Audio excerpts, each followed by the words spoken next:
દેશ વિદેશમાં વસતા મારા વાલા દર્શક મિત્રોને મનહર પટેલના જય ભગવાન. મિત્રો, મારી રડિયામની ગોમા નદીની અંદર આજે નાતા વિડીયો શૂટ કરવા જઈ રહ્યો છું.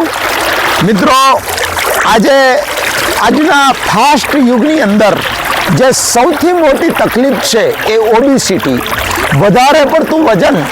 કદાચ આપણે જે વજન જોઈએ એના કરતાં ઓછું હશે તો વાંધો નથી, પણ વધારે પડતું વજન એ અનેક રોગોનું કારણ છે. મિત્રો, ડૉક્ટરો પણ તમારું વેઇટ વધારે હશે તો એ વજન ઘટાડવાની વાત કરે છે. મિત્રો, એનું એક કારણ છે કે વધારે વજનથી મેટાબોલિઝમ સિસ્ટમ આપણી ડાઉન થાય છે, અને મેટાબોલિઝમ સિસ્ટમ ડાઉન થવાથી આપણું જે ઉર્જા કેલેરી છે, કેલેરીનું ઉર્જામાં રૂપાંતર થતું નથી. મિત્રો, આંતરડાની પેરેસ્ટાલિક મૂવમેન્ટ પણ મોટું પેટ હોવાથી ડાઉન થાય છે, એટલે કેલેરીનું ઉર્જામાં રૂપાંતર ના થાય. એટલે સ્વાભાવિક છે કે વધારે પડતી જે કેલેરી સ્ટોર થયેલી કેલેરી છે એનું લીવર ચરબીમાં રૂપાંતર કરે છે.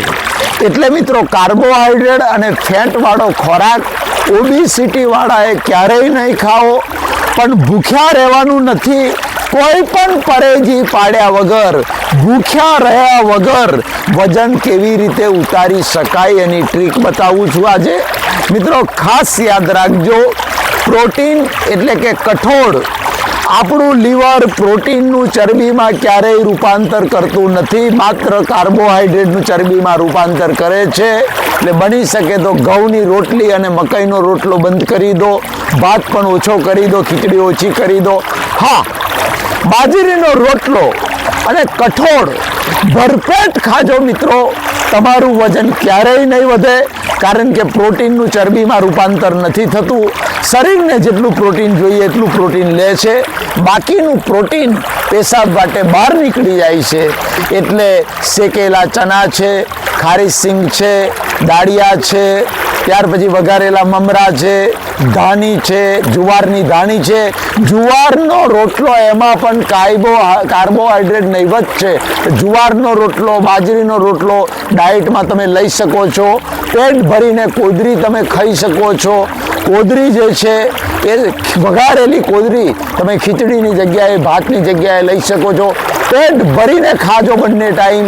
તમારું વજન પણ નહીં વધે, તમારી શુગર પણ નહીં વધે. મિત્રો, અને નંબર 2, જ્યારે પણ ભૂખ લાગે ત્યારે કાચું સલાડ તમે ખાઈ શકો છો. મિત્રો, શાકભાજીમાં તમારે બટાકા અને શક્કરિયા એ 2 સિવાયનું કોઈ પણ શાકભાજી પેટ ભરીને ખાશો, તમારું વજન ક્યારેય નહીં વધે, તમારી ચરબી ક્યારેય નહીં વધે.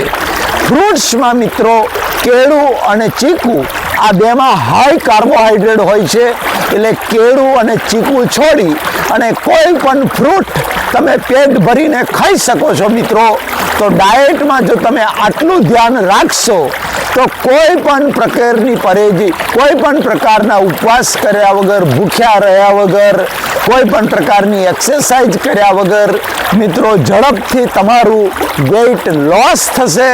એની સાથે સાથે મિત્રો, હું એટલું કહું છું કે રોજ સવારે અનુલોમ વિલોમ પ્રાણાયામ 15-20 મિનિટ કરો, ભ્રામરી પ્રાણાયામ કરો, 2-4 તમને ગમે એવા, તમને ફાવે, તમારી થઈ શકે એવા આસન કરો.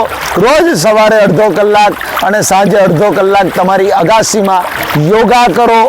થોડું ઘણું ચાલવાનું રાખો, અડધો કિલોમીટર તમે ચાલીને વોકિંગ રાખો. બસ, બીજું જીમમાં જવાની જરૂર નથી, ખોટા રૂપિયા બગાડવાની જરૂર નથી. ખોટા 5-5 હજાર રૂપિયા મહિનામાં આપી અને જીમમાં જઈ અને ગધેડાની જેમ વૈતરું કરી અને મહેનત કરી અને તમે વેઇટ તો લોસ કરશો, પણ જેવું જીમ બંધ કરશો એટલે વેઇટ પાછું હતું એમનું એમ થશે. લાઈફ ટાઈમ મેં કહ્યું એ પ્રકારનું ડાયટ તમારું સેટ કરી દો.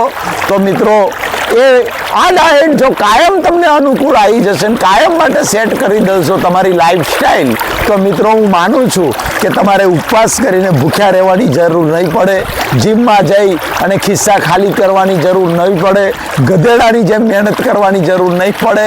મિત્રો આટલું જ કરશો, સવાર સાંજ અડધો કલાક યોગા કરો, પ્રાણાયામ કરો, મેં કહ્યું એ પ્રમાણેનું ડાયટ લો અને મિત્રો થોડું વોકિંગ રાખશો તો આરામથી તમે જીવન જીવવાની, ખાવા પીવાની મજાઈ માણી શકશો અને એની સાથે સાથે વેઇટ પણ તમારું ઉતારી શકશો.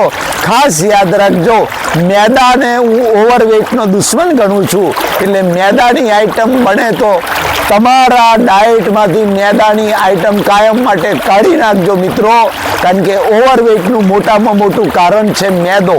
મેદા સિવાયની તમે કોઈ પણ, અરે ગરમ ગરમ ભજીયો ખાજો યાર, મોડાના ચટાકા થઈ જાય, કારણ કે ભજીયો કઠોળમાંથી બને છે, એટલે કઠોળની આઈટમ તમે ખાજો, ખમણ ખાજો, ઢોકળા ખાજો, ઇડલી ખાજો, આ બધું ખાવા માટે ઓપ્શનમાં છે. એનાથી ક્યારેય મિત્રો વજન નહીં વધે. તો આટલી મનોહરભાઈની વિનંતી ધ્યાનમાં રાખી અને તમારા ડાયટને સેટ કરી દેશો તો તમારું વજન સિમેટ્રિકલ થઈ જશે. અને વજન જો માપનું હશે તો ઓબેસિટીને કારણે જે રોગો આવે છે, ડાયાબિટીસ છે, હાઈ બીપી છે, ઇન્ડાઇજેશન છે, પછી સાધાના દુખાવા છે, કમરના દુખાવા છે, આ બધા જ દુખાવાના પ્રોબ્લેમ એનું મૂળ કારણ જ વધારે પડતું વજન છે મિત્રો. તો એમાંથી આપણે બચી શકીશું અને સરસ મજાની જિંદગી આપણે જીવી શકીશું. શાળાના લાભાર્થે મનહરડી પટેલે માર્કેટમાં સૌ પ્રથમવાર ગૌકાષ્ટ ભસ્મનું સપ્તર્ષિ હેર ઓઇલ વાળના A to Z problem solve કરતું લોન્ચ કર્યું છે મિત્રો. જેને 100 ml વાપર્યું છે એ લોકોને રિઝલ્ટ મળ્યા પછી 500 ml ના ઓર્ડર મળ્યા છે. હજારો ઓર્ડર મિત્રો પેન્ડિંગમાં પડ્યા છે. અને મિત્રો ખાસ યાદ રાખજો કે આ જે હેર ઓઇલ છે માર્કેટમાં કોઈ પણ જગ્યાએ મળતું નથી, કોઈ દુકાને નથી મળતું. માત્ર સ્ક્રીન ઉપર જે મોબાઈલ નંબર દેખાય છે એના ઉપર તમારું એડ્રેસ પૂરું મોકલો, પિનકોડ નંબર, તમારો મોબાઈલ નંબર અને કેટલું તેલ જોઈએ છે એ મોકલો અને એ નંબર ઉપર ગૂગલ પે કરી સ્ક્રીન ઉપર જે મોબાઈલ નંબર દેખાય છે એના ઉપર ગૂગલ પે કરો. 100 ml ના 125 રૂપિયા છે, 200 ml ના 230, 300 ml ના 330 છે, 400 ml ના 460 છે, 500 ml ના પણ 560 છે.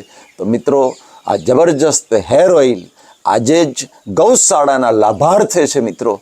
એટલે શ્રાવણ મહિનામાં, પવિત્ર મહિનામાં એનો ઓર્ડર કરો. જબરજસ્ત 100% એનું રિઝલ્ટ છે. હેર ફોલિંગ અને ડેન્ડ્રોફનો તો જાણી દુશ્મન છે, વાળને કાળા, લાંબા, સિલ્કી બનાવે છે મિત્રો.